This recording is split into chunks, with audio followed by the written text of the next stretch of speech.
On April 13th, 2023, gamers from around the world were treated to delights from Nintendo and Square Enix. First off, The Legend of Zelda Tears of the Kingdom got a brand new 3-minute trailer that showed off so many cool aspects of the game, story, and more for fans to dissect and enjoy.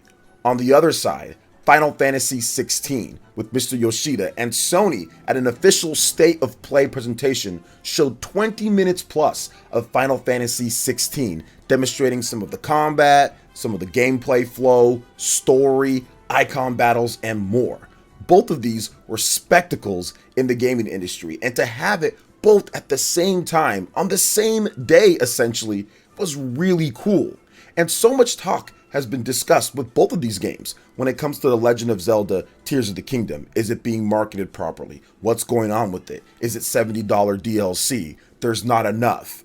Also, Final Fantasy XVI, they've changed things too much. Whereas my typical party gameplay, it's too much like Devil May Cry. There's not enough of the classic Final Fantasy. So it's interesting to see exactly the response from fans and the views and what people are looking at after all of this, and that's what we're going to be doing in this video. But one thing is for sure, after analyzing the numbers and looking through, The Legend of Zelda Tears of the Kingdom is kind of clearing Final Fantasy XVI at this point. Now let's go ahead and talk about that a little bit more. Final Fantasy XVI, the State of Play. There's two separate ways that you could have viewed this, and we can look at the numbers as of the time that I'm recording this video. The VOD has 507,000 views, really good. A lot of people watching it, watch the replay. And then the actual direct feed video that they put on the channel of PlayStation has 811,000 views. Still very good. Both of those are on their way. At least the actual video itself is on its way to 1 million plus views. Very good when it comes down to it. Now, if you move over to The Legend of Zelda Tears of the Kingdom, the official trailer number 3 that they're calling it, that has 5.9 million views.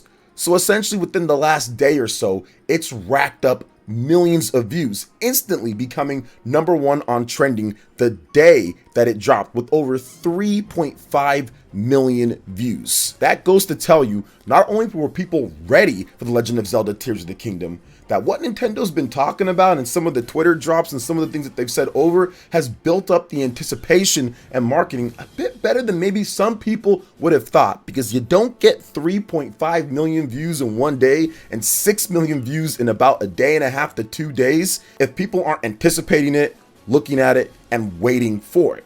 Now, to give a little bit more historical context here and going over what Final Fantasy's done before compared to what Legend of Zelda has done, the highest trailer ever for Final Fantasy XVI is the Awakening trailer, so the debut Awakening trailer from about 2 years ago at 4 million plus views. Very good, but as you can see, even from 2+ years ago, the best thing viewed for Final Fantasy XVI can't even hit what Legend of Zelda Tears of the Kingdom did in essentially a day and a half to 2. Crazy to see the popularity difference and the view difference between these two. We are comparing the official sources of this, so PlayStation and also Nintendo. We're not taking into account restreamers and other channels that are uploading that said same content. Now, if you want to delve a little bit deeper into the viewing and marketing angle with The Legend of Zelda Tears of the Kingdom, which has been criticized quite a bit, you can go all the way back to the E3 2021 teaser that Nintendo put out that has 12 million plus views. That was back in June 15, 2021.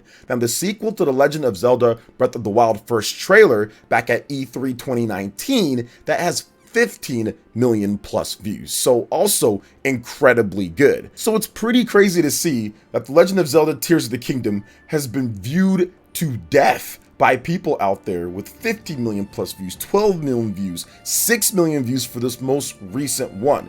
Now, I do think that there is some correlation with that popularity, with what Nintendo's talked about and how sparse it was at the beginning years when it was first announced, and what's going down on the other side of this. You have the pre-order angle to this, because that's essentially what marketing and sales is. It's getting people to buy your game. It's getting people to know about your game and buy your game. You can sit here and you can say, oh, well, marketing was bad. But if that doesn't actually get confirmed with the sales of the game or what people are viewing, then essentially you can have your opinion, but that doesn't necessarily mean that it's actually happening or that it is. because marketing leads to sales. That's why it's called sales and marketing. When you talk about a job description, sales and marketing. Some people do have just marketing, but essentially you want to market, get people to see your product, get people to view your product, and then also buy that product. If your marketing or if what you're doing on the game is resulting directly into sales or pre-orders, therefore your marketing is solid and sound because people are pre-ordering and buying your product at a large volume. And that's what we're seeing with The Legend of Zelda Tears of the Kingdom. Because right now, in pretty much any market, major market, The Legend of Zelda Tears of the Kingdom is the top selling game. It's actually even beating out the gift cards from the eShop, Roblox, and Xbox, and almost has the #1 spot for best sellers of the year over the PSN digital card. For those who follow sales, you guys know how much people use those because people don't want to put their credit cards in on these systems to get hacked or stuff. So The Legend of Zelda Tears of the Kingdom for this year, which once again, gift cards are always available, people use them in vast amounts. The fact that it's #2 is absolutely incredible, and it shows 100% not only do people know about this, they're pre-ordering it in large volumes. And if you go over to new releases, which is updated hourly and people pre-ordering, once again, we see a similar thing here in the US on Amazon. #1 there, Tears of the Kingdom Switch for pre-orders, #2. The Legend of Zelda is doing incredibly well, and a new addition to the top 15,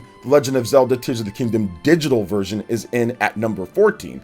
Same thing with over in Japan, and I think that here we can get a little bit more of a comparison because Final Fantasy 16 is in the best sellers for that country. But the #1 game on Amazon Japan is The Legend of Zelda Tears of the Kingdom, followed by Final Fantasy 16 at #3. But you see something a little bit interesting here when it comes to bestsellers. There's multiple versions of The Legend of Zelda Tears of the Kingdom in the top 10. If you go over to new releases, it's interesting. Tears of the Kingdom takes multiple top spots with the #1 spot, the #3 spot, the #5 spot, the #7 spot, and the #10 spot. So 5 spots in the top 10, whereas Final Fantasy 16 is not in the top 20. Now, this all kind of ties back to two separate things that I wanted to discuss with this video and what's happening. It's people trying to imply in my comment section and also on Twitter in various places arguing back and forth that the marketing has been so terrible for The Legend of Zelda Tears of the Kingdom compared to Final Fantasy 16 or other games. But after looking at what marketing actually is in terms of getting people to know about your product, and you're looking at the views in direct comparison, you're also looking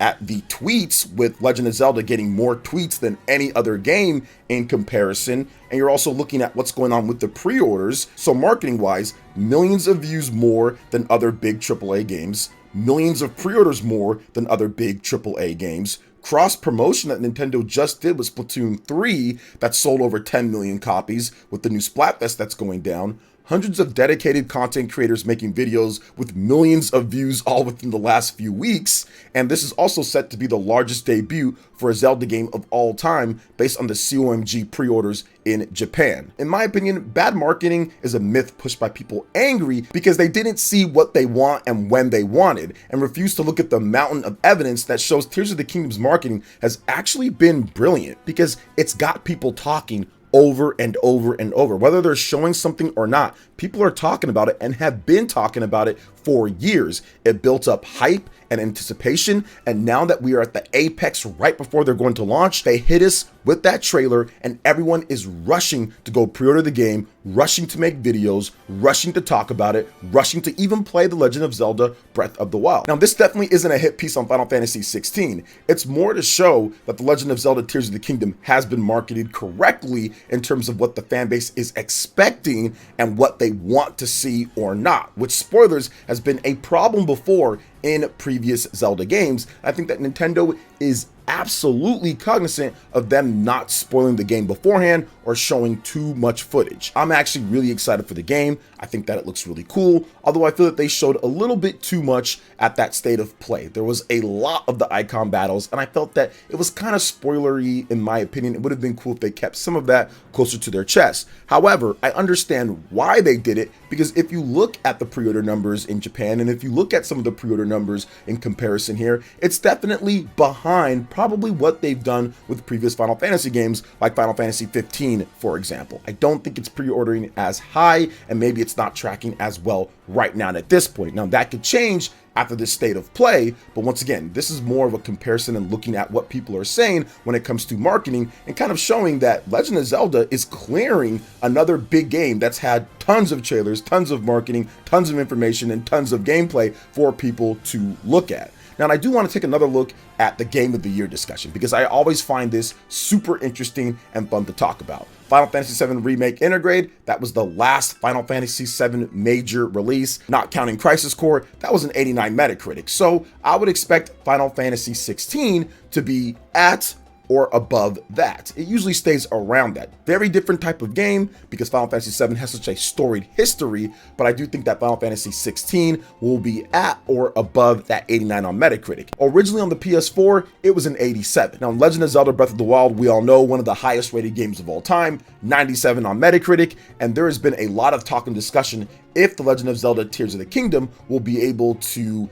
hit that Metacritic score, go above it, or be below it. It's always hard for a straight up sequel, even if they do everything better and add innovation and new things, to get better than that original groundbreaking game. But after seeing the trailer and what's going down with Legend of Zelda Tears of the Kingdom, I'm confident that it has a legitimate shot at hitting that 97 Metacritic. However, I do think that it'll fall a little bit short, maybe at a 95 or 96 or so. Now, when it comes to the overall race for Game of the Year, guys, Resident Evil 4 Remake, Hogwarts Legacy, Final Fantasy 16, Jedi Survivor, Legend of Zelda Tears of the Kingdom, Starfield, Spider-Man 2, there's a lot of games, and that's great for the gamers. And I'm really excited to be talking about all these different things when it comes to The Legend of Zelda, when it comes to Final Fantasy, the marketing, the views, the sales, what's happening. All of it is fun, and I'm picking up a lot of these games. So what do you guys think right now when it comes to The Legend of Zelda Tears of the Kingdom? What do you think about Final Fantasy 16? How do you feel the Game of the Year race is shaping up at this point? What else do you think that could enter in? How do you feel about other games as well? And what do you think about the marketing now at this point when it comes to Final Fantasy 16 and also when it comes to The Legend of Zelda Tears of the Kingdom? Let me know your thoughts in the comment section below. And of course, check out my previous video on The Legend of Zelda Tears of the Kingdom, where I discussed how people that called this game $70 DLC look kind of bad now at this point. Thank you guys so much for watching, and we'll see you for the next video. Peace.